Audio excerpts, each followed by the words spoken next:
Merci de toujours préférer ESAE TV pour vous informer. Mesdames et messieurs, bonsoir. Voici les principaux titres à développer. Pour sa première session ordinaire de l'année 2017, le conseil communal de la mairie de Cotonou s'est réuni en ce jour pour faire le compte-rendu des activités effectuées par le maire pendant ces 3 derniers mois. Plus de précisions dans un instant. La démission de Candide Azanaï du gouvernement du président Patrice Talon a fait l'objet d'une conférence de presse hier, animée par le Parti pour la libération du peuple PLP. Le compte rendu dans cette édition. Le bien-être social pour une relève de qualité et la relation entre belle-mère et belle-fille pour l'harmonie de la famille sont les thèmes qui ont fait l'objet d'une sensibilisation tenue ce jour sur le campus d'Abomey-Calavi.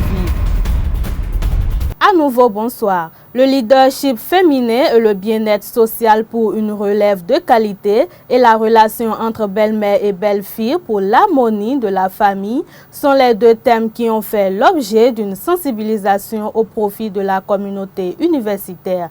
Une initiative du Centre des œuvres universitaires et sociales d'Abomey-Calavi qui vise à célébrer la femme avec les étudiants de l'UAC. ESAE TV y était et voici le compte rendu.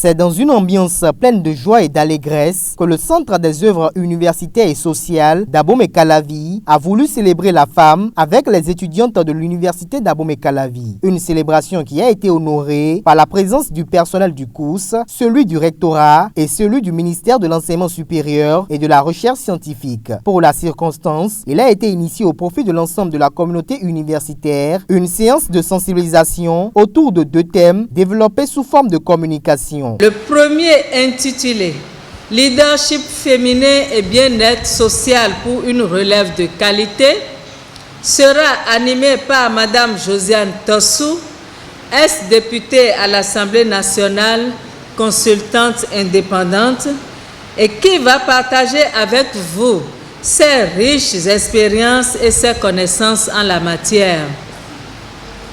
Le deuxième thème porte sur les relations belle-mère-belle-fille pour l'harmonie de la famille, un thème qui sera animé par moi-même. La ministre de l'Enseignement supérieur et de la Recherche scientifique empêchée s'est fait représenter compte tenu de son attachement à la communauté universitaire, mais aussi et surtout vu l'importance de l'événement. L'autonomisation de la femme, thème central autour duquel les réflexions ont été menées à l'occasion de l'édition 2017 de la Journée internationale de la femme, passe par l'affirmation de la femme dans maints domaines, dont celui du leadership. La deuxième thématique, relative aux relations entre belle-mère et belle-fille, participe quant à elle de l'équilibre de la société qui repose bien entendu sur l'équilibre de la famille.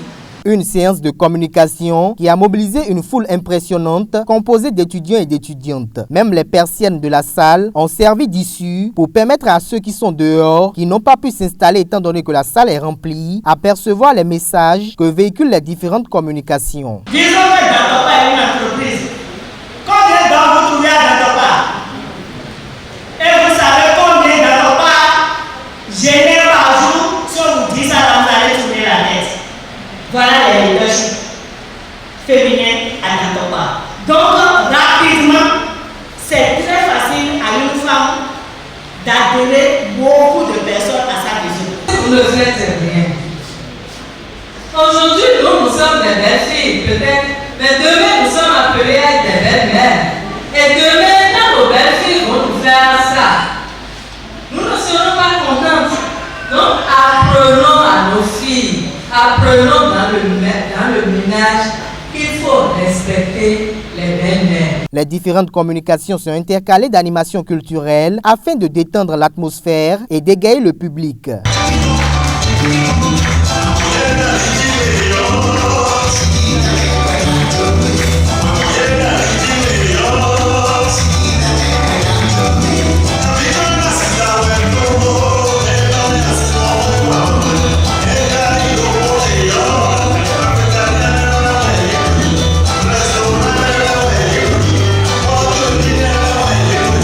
La séance s'est achevée par des réponses aux préoccupations des étudiants et étudiantes sur les deux thématiques abordées. Il urge de rappeler que cette célébration vient précéder plusieurs activités organisées par le COUS-AC dans le cadre de la célébration nationale de la Journée internationale de la femme, telle qu'une opération de don de sang, un test de prédépistage du cancer du col de l'utérus et des œuvres caritatives. Les remerciements sincères ont été adressés à l'endroit de la ministre de tutelle, auprès de qui, selon la directrice du COUS-AC, les différentes sollicitations reçoivent un écho favorable au-delà des attentes.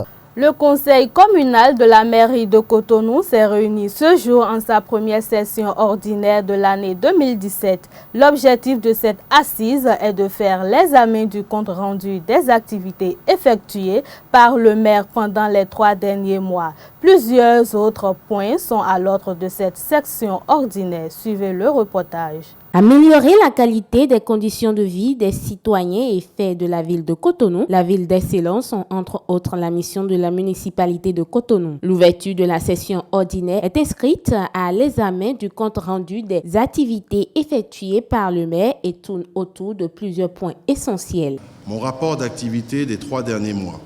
Grand 2, le compte rendu des missions effectuées. Grand 3, le point sur les interpellations de la ville. Grand 4, le compte rendu sur le contentieux mairie de Cotonou, Sodecib. Grand 5, l'autorisation relative à l'élaboration du plan de développement communal, PDC. Grand 6, le point sur la mise en place de la commission de gestion foncière, COGEF. Soutenir la population dans un contexte socio-politique fait de réformes, le maire de la ville de Cotonou a soulevé la non-collaboration entre le pouvoir exécutif et le pouvoir local dans les prises de décision. Il n'est pas passé par 4 chemins pour opiner sur le projet de loi de la révision de la Constitution de 1990 en étude à l'Assemblée nationale. Cette Constitution, malgré ses imperfections, a été le garant de notre paix et de notre stabilité depuis 27 ans. Le projet de loi constitutionnelle, actuellement source de polémique, reformule 43 articles de la Constitution, affecte presque toutes les institutions de la République, leur mode d'organisation, leur attribution, leurs règles de fonctionnement, soustrait désormais le chef de l'État de la justice, y compris à la fin de ses fonctions, quel que soit le délit ou le crime commis, confisque la signature du peuple en retirant au Parlement un droit fondamental, celui de ratifier les accords internationaux. Dans ces conditions, le Parlement peut-il prendre seul la responsabilité de réécrire la Constitution sans s'en référer au peuple souverain? Les échanges qui vont durer 3 jours permettront à ces élus de la commune de Cotonou de se rapprocher plus de leurs objectifs, celui de faire de la ville de Cotonou la ville d'excellence. La démission de Candide Azanaï du gouvernement du président Patrice Talon au poste de ministre délégué auprès du président de la République chargé de la défense nationale et le projet de loi portant révision de la Constitution du 11 décembre 1990 ont fait l'objet d'une conférence de presse hier, animée par le Parti pour la libération du peuple, PLP. Une équipe de la rédaction des AETV y était et voici la substance des propos évoqués face aux professionnels des médias. La décision de Candide Azanaï pour nous, ça confirme notre position, ça confirme le népotisme, ça confirme les conflits d'intérêts, ça confirme les marchés gré à gré illégaux, ça confirme la terreur, la dictature, les filatures, les intimidations, les écoutes téléphoniques. Ça confirme tout ça. Parce que lorsque ces messieurs vont quitter le pouvoir, les Béninois vont pleurer. Il y a beaucoup de choses qu'on vous cache que vous ne savez pas encore. Et les Béninois vont pleurer. Et tout le monde sait ce que ce monsieur a fait pour que Talon prenne le pouvoir dans ce pays, dans les conditions que vous savez. Ça veut dire que si ce monsieur, s'il a pu prendre ces décisions, ça veut dire qu'il y a quelque chose là. Et nous lui demandons, parce que le peuple béninois a besoin de savoir la vérité, nous demandons à Candide Azanaï de venir à la face des Béninois pour leur dire la vérité, leur dire ce qui s'est réellement passé. Et qu'à côté de cela, Patrice Talon en tire les conséquences et que les membres du gouvernement lui remettent leur démission. Le retrait pur et simple du projet de loi qui a été envoyé à l'Assemblée nationale. Et après le retrait, nous demandons au chef de l'État de convoquer les assises nationales, d'organiser un dialogue politique national pour que nous puissions nous retrouver, toutes les forces vives de la nation puissent se retrouver autour d'une table pour que nous puissions discuter, parler des problèmes du pays et voir ce qu'on peut modifier, ce qu'on ne peut pas modifier. Le référendum dont les gens parlent, nous disons, ce n'est pas encore à l'ordre du jour. Parce qu'il ne faudrait pas que les gens nous endorment, nous divertissent, parce qu'avec les piratages informatiques et autres, nous serons en train de le pousser pour dire, oui, référendum, il va organiser les référendums, ils vont frauder, et ils vont encore gagner. Or, si nous allons au référendum, mais c'est le projet qu'il présente là, c'est ça qu'il va présenter aux Béninois. Donc, retrait pur et simple du projet au niveau de l'Assemblée nationale, convocation des assises nationales, et le reste viendra après. Et en attendant, il faut donner à manger à nos parents. Il faut donner de l'emploi aux jeunes, sortir nos mamans de la précarité. Les étudiants, les élèves, nos parents ont du mal aujourd'hui à payer les scolarités à leurs enfants. On a des problèmes de délestage. Quelle promesse Talon n'a pas eu à faire aux Béninois sur la question du délestage aujourd'hui? Il y a des priorités. Il y a d'autres préoccupations. Il faut en tenir compte. Donc, nous demandons aux populations d'être vigilantes. Parce que l'envoi des députés sur le terrain fait partie du scénario, du montage politique mis en place pour distraire les Béninois. C'est ça la vérité. Depuis 11 mois, quel député est allé sur le terrain pour s'occuper des préoccupations majeures des populations? Lorsque dans nos villes et campagnes, les populations ont des problèmes d'accès à l'eau potable, combien de députés elles ont vus pour venir les aider? Nos mamans non plus ne bénéficient plus des microcrédits aux plus pauvres. C'est vrai que ça a été relancé rapidement là pour régler un problème ponctuel. Mais les problèmes de route, les problèmes d'électricité, il y a la mévente dans nos marchés, il y a la morosité dans nos marchés, il y a la pression fiscale. Mais les gens n'arrivent pas à manger. Et puis, chaque jour, on crée les taxes chaque jour, on crée les taxes chaque jour.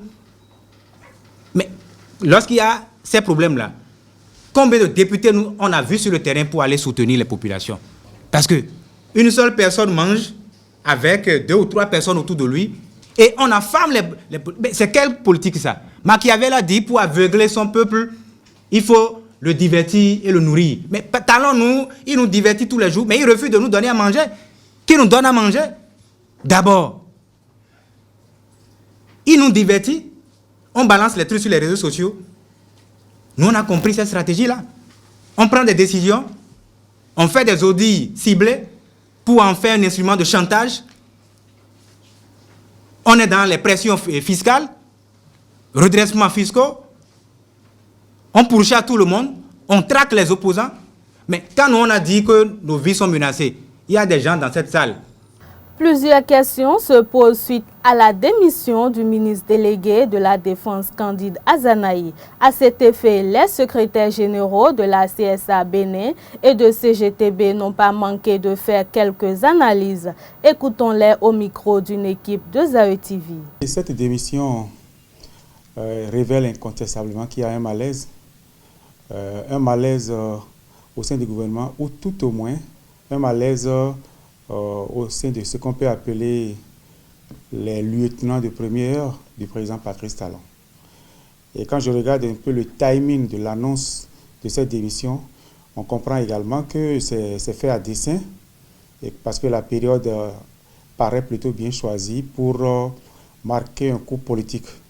Et je crois que dans le cas de candidat Azanaï, tant que nous n'avons pas la version officielle qui montre clairement que sa démission est liée à une question de gouvernance aujourd'hui, est liée à la non-prise en compte du volet social dans les réformes annoncées par le président Patrice Talon, pour moi, c'est un événement qui ne concerne que M. candidat Azanaï. Maintenant, si nous entendons la version officielle, que nous voyons que c'est parce que candidat Azanaï a exprimé un certain nombre de préoccupations liées à la condition de vie des populations de notre pays, là je dirais bravo monsieur, vous avez eu le courage de partir parce qu'on ne vous a pas écouté sur une question donc de gouvernance. Pour moi, le gouvernement a l'occasion de nous montrer quelle est sa capacité à gérer les crises, parce que c'est une mini-crise, une toute petite crise. Et j'espère que le président Patrice Talon va nous montrer qu'il est vraiment un homme pragmatique, un homme d'action. Et de la manière dont il aura négocié ce virage-ci, nous montrera si nous avons un président qui peut faire face, ou si nous avons un président qui peut se laisser emporter par la première crise venue.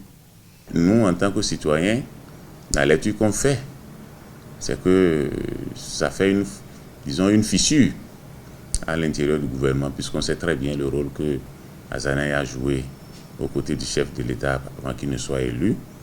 Alors, ça peut déjà augurer peut-être d'une crise à laquelle je crois que le chef de l'État prendra la disposition pour que ça ne soit pas une crise qui secoue le pays. Je suis préoccupé en tant que citoyen en disant quand même c'est quand même le ministre de la Défense et l'un des proches du gouvernement du président Talon. Alors si ça s'ajoute au malaise que le peuple ressent déjà, c'est que l'équipe gouvernementale n'est plus aussi compacte que on l'avait cru pour que ça puisse conduire notre pays à bon port. Il y a des raisons de s'inquiéter sur ce qui va se passer les prochains jours. Le malaise, il est profond dans le peuple. Si le malaise se déplace à l'intérieur de son gouvernement, il doit comprendre qu'il doit ouvrir grandement les oreilles et les yeux pour entendre et voir les gémissements de son peuple et corriger le tir. À présent, les informations à l'étranger avec Billy Laïbi. La cour d'assises d'Abidjan a acquitté l'ex-première dame hier de crimes contre l'humanité. Présidé par le juge Kwadi Obouaki, le jury a déclaré Simone Gbagbo non coupable des crimes qui lui sont reprochés. Il faut rappeler qu'il y a 2 ans, Simone Gbagbo avait été condamnée pour 20 ans de prison pour atteinte à la sûreté de l'État devant cette même cour d'assises à Abidjan. Au Mali, le 2e jour de la conférence d'entente nationale a été marqué hier par la présence de l'ex-rébellion aux travaux. Pendant que les membres de la coordination des mouvements de l'Azawad CMA pensent qu'il faut prendre en compte les propositions de tout le monde, un représentant du comité directeur des réfugiés maliens de Bobo Dioulasso a exprimé son mécontentement par rapport aux réfugiés absents. Pense qu'ils devraient eux-mêmes décrire leur souffrance pendant cette conférence. Il faut aussi noter que la présidente d'un réseau de groupes féminins a aussi souhaité que les femmes fassent partie intégrante de cette charte à travers leur savoir-faire. En visite en Alger hier mardi à son homologue Abdelaziz Bouteflika, le président congolais Denis Sassou Nguesso a discuté de la Libye. À la sortie des échanges avec le président algérien, il a annoncé à la presse que la coopération a été relancée en grand. Aussi a-t-il déclaré que l'Union africaine soutiendrait une solution inclusive de paix et de sécurité basée sur un fonctionnement normal et sur la reconstruction de la Libye. En France, Manuel Valls apporte son soutien à Emmanuel Macron. Il l'a annoncé ce mercredi sur BFM TV en tournant le dos à son candidat Benoît Hamon et à son parti politique de formation. L'ex-premier ministre Hollande pense qu'il ne faut prendre aucun risque pour la République. De son côté, le candidat centriste soutenu a remercié Valls de son geste et a promis être le garant du renouvellement des visages et des pratiques. Mesdames et messieurs, c'est la fin de ce JT Soir. Merci de l'avoir suivi et agréable soirée à toutes et à tous.